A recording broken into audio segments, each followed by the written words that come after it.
Hi, I'm Artie Nemko. Perhaps the most controversial issue today is that about giving reparations to African Americans. This has become a serious possibility in California and apparently is also being considered in other states. And I read an essay today that was very compelling, making the case against it. By Victor Davis Hanson. He is the Anderson Senior Fellow at the Hoover Institution at Stanford University. And I thought I would read it to you. It's called Reckless Reparations Reckoning. Here are 10 reasons why the nation's, and especially California's, discussions of reparatory payouts are dangerous and not viable. Number 1, identity politics absurdities. We live in an absurd woke age of retribalization. It has witnessed Senator Elizabeth Warren, Democrat of Massachusetts, for mutual advantage, advertised herself as Harvard's first Native American law professor. That was later found to be a deception, perhaps outright lie. Fellow Montecito Mansion denizens Duchess of Sussex Meghan Markle and multi-billionaire Oprah Winfrey swap ridiculous televised stories of their racial victimization. Empire actor Jussie Smollett initially was canonized by our top elected leaders and exempted for months by Chicago legal authorities after claiming the following absurdity, which turned out to be a lie. Two white MAGA-hatted racists on their apparently routine nightly racist patrols in a liberal Chicago neighborhood and equipped with an ever-ready just-in-case noose assaulted Jussie. They put a rope around his neck and libeled his predominantly black Empire soap opera show. This was, of course, proven to be, or at least I believe, proven to be false. In thousands of such nutty cases, and again I'm reading, this is the word nutty, there is the cynical, and too often correct, those are my words, assumption that current American society, and the government as well, reward claims of racial victimization. That is why a Ward Churchill, is a guy who claimed to be Native American, or Rachel Dolezal, I've never heard of her, constructed new racial identities to game the system for profit.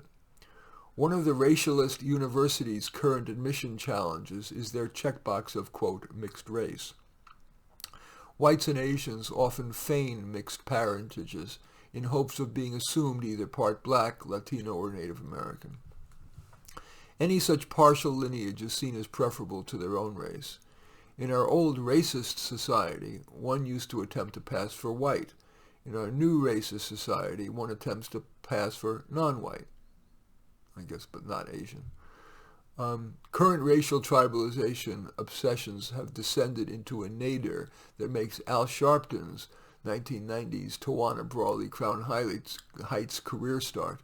This is a Sharpton quote. If the Jews want to get it on, tell them to pin their yarmulkes back and come on to my house. Sharpton, this is again quoted by Victor Davis Hanson. We taught philosophy and astrology and mathematics before Socrates, and them Greek homos ever got around to it, end quote. Such current racial tribalizations look amateurish in comparison with today. In this context, new calls arise for ludicrous reparations simply because we have become a ludicrous society. Number 2, who is who? Lots of racially obsessed tribal groups in our multiracial, intermarried, assimilated, and integrated postmodern America, for perceived advantage, still claim racial purity as a, quote, and this I'm adding, as a person of color. I'm just clarifying, because he said racial purity, he's clearly talking about people of color. Yet to further those claims, they ultimately will rely on DNA certification. Ask Elizabeth Warren how that went down. Perhaps some will resort to the sort of sick rules of past racialized societies such as the Old South. The one-drop rule, that is just one drop of, say, black blood makes you black. Hitler's Germany, yellow stars on Jews. Or apartheid South Africa, racial certificates proving your whiteness. Stanford University recently deplored its recent past of anti-Semitic admissions, even as it has adopted an entire canon of racial classifications to return to the very categories it now claims to regret. After all, Jews with superior transcripts in the 1950s were turned away for being Jewish, and now, a century of regression later, are turned away for being white. Do we adopt the South's 1/16th rule that occasionally is used by Native American gaming casinos and perhaps stealthily universities? Will blacks applying for reparations have to hire genealogists to calibrate percentages of racial purity to assess corresponding reparatory remunerations? How will the multimillionaire Barack Obama be adjudicated? He has zero African American parentage. He went to prep school, funded by his white grandmother, a bank president.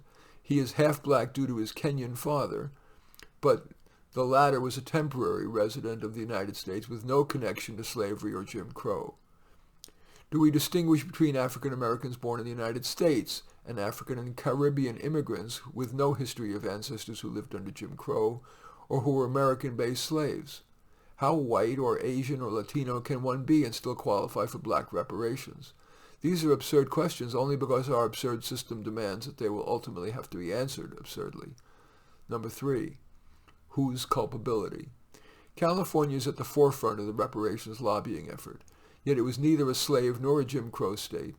On the eve of the Civil War, the federal census recorded only about 4,000 free black citizens residing in the free state of California, or about 1% of the nearly 400,000 residents in 1860. The relatively new state remained part of the Union, in which no major battles of the war over slavery were waged. The pathology did not exist anywhere in California, and the population was overwhelmingly loyal to the Union. In other words, reparations based on slavery is not a coherent argument for the current day 40 million millions of Californians, in which over 1/4 of the residents were not even born in the United States. Are whites with Confederate ancestors more culpable than Michiganders or Ohioans, whose great-great-great-grandfathers marched through Georgia freeing slaves or who died fighting side by side with black soldiers at Fort Pillow against General Nathan Bedford Forrest's Confederates? Will the ancestors of blacks who fought with the Confederacy or who were descended from slave traders in Africa qualify for reparations? Will whites whose ancestors died fighting the racist Third Reich or the racist Imperial Japanese be given tax exemptions from paying the cost of reparations? If prior and violent felony convictions disqualify one from voting, will the same be true of reparations? Will convicted murderers, rapists, and assaulters be issued government reparatory checks? 4. Comparative grievances. Will Armenian and Jewish Americans have equal or more compelling claims as well? Both groups arrived following genocides of their own people.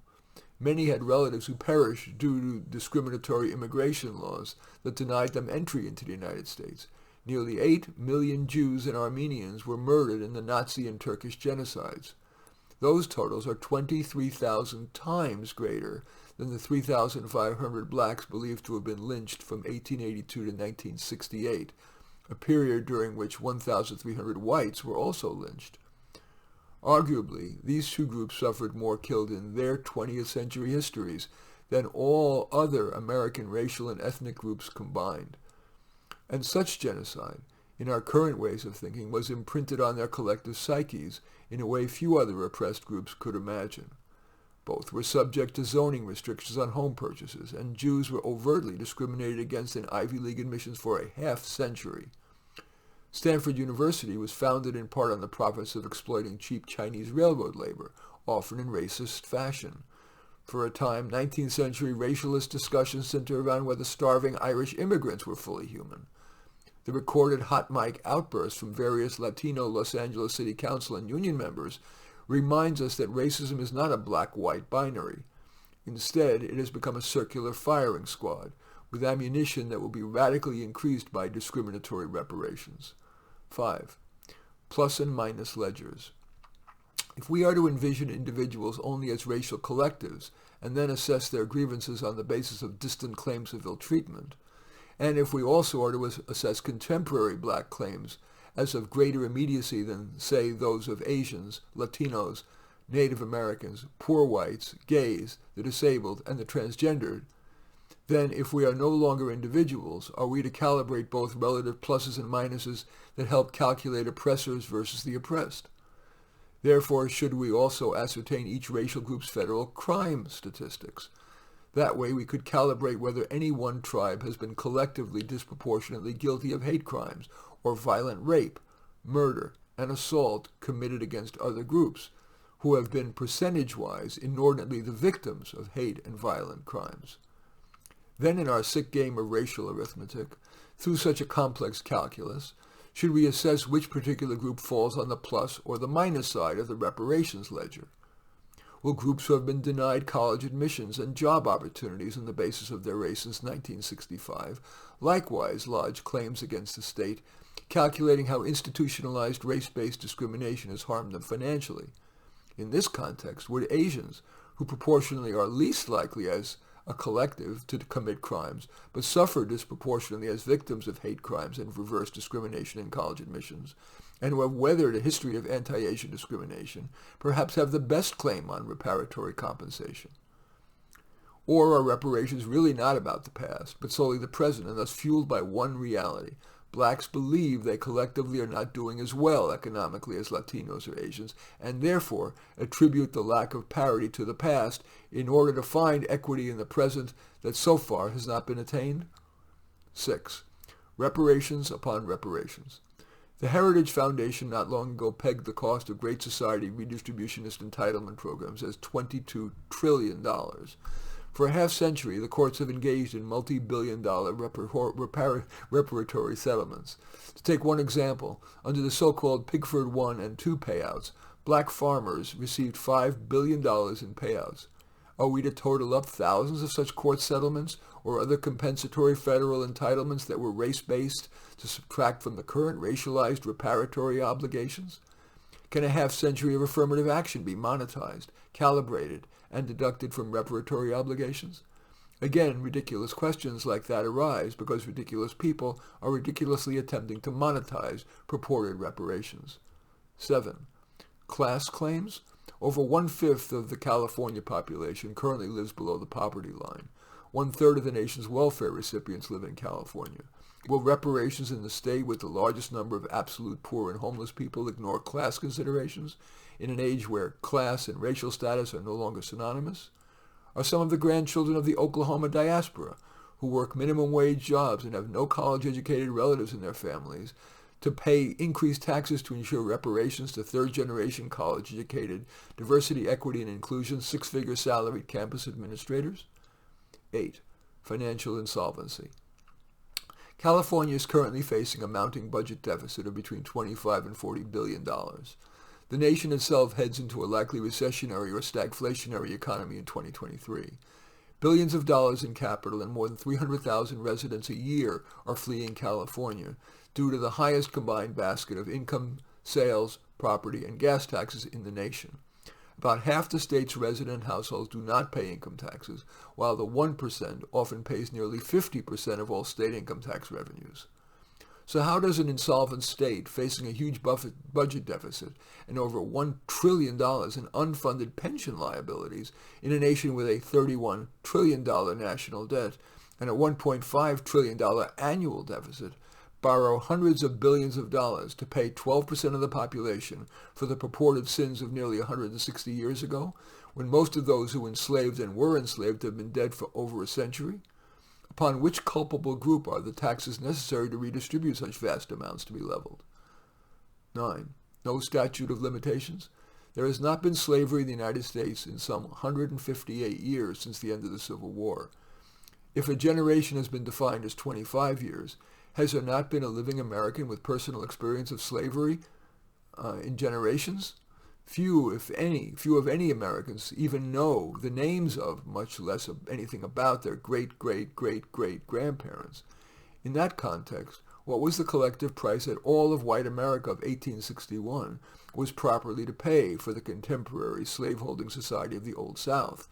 Since we are going back 16 decades to ensure fairness in the present, were 500,000, 600,000, or 700,000 dead between 1861 and 1865 in battle or due to disease and illness on campaign sufficient wages for the sins of slavery? Should the United States assess West African nations reparatory fines for their active participation in the Atlantic slave trade, given the enslavement of black Americans by black Africans being essential for ensuring the slave trade's trajectory to the New World? The evil institution of slavery itself did not enrich generations of subsequent Americans. Reactionary slavery instead explains why the 11 Confederate states were in aggregate far poorer in almost every category of economic development than their Northern Union adversaries. After the war, almost all the riches of the plantation class and its pre-war profits from slavery vanished during the fighting and Reconstruction, and most antebellum slave-based wealth was not inheritable by the vast majority of the postbellum South. 10. Salutary effect? In 2020, nearly 10,000 blacks, mostly young males, were murdered, the vast majority by other blacks. Blacks, who make up about 12% of the population, account each year for about 50 to 55% of all homicide victims and murderers taken together. But beyond that, there is an epidemic of disproportionately black violent crimes, over 50% of all firearm assaults and juvenile violent crime. In the black community, over 72% of births are out of wedlock. One-parent households account for about 64% of all black families, and a third of blacks have felony convictions. These current challenges might deserve more focus and federal action than simple cash payouts for the sins of the pre-civil rights era. If there has been any lesson from the $22 trillion record of Great Society compensatory payouts, it is that massive infusions of federal money are more apt to ensure social disruption and dislocation than to alleviate them. In sum, it would be hard to imagine a more volatile idea than racial reparations in our current multiracial society. But if the goal of the architects of reparations is to accelerate our rendezvous with the former Yugoslavia or Rwanda, then it certainly may get us there far sooner than we think. In any case, that essay by Stanford Hoover Institution senior fellow Victor Davis Hanson is called Reckless Reparations Reckoning: 10 Reasons Why the Nation's, and especially California's, discussions of reparatory payouts are dangerous and not viable. Excuse me. In any event, as usual, I welcome your thumbs up and accept your thumbs down. I always look forward to your comments, and especially like it if you hit the share button below. Share on your social media so that my efforts can have broader impact. And I am flattered if you choose to subscribe to my channel. In any event, I do thank you for watching. I'm sorry I got throaty. I thank you for watching. I'm Marty Nemko.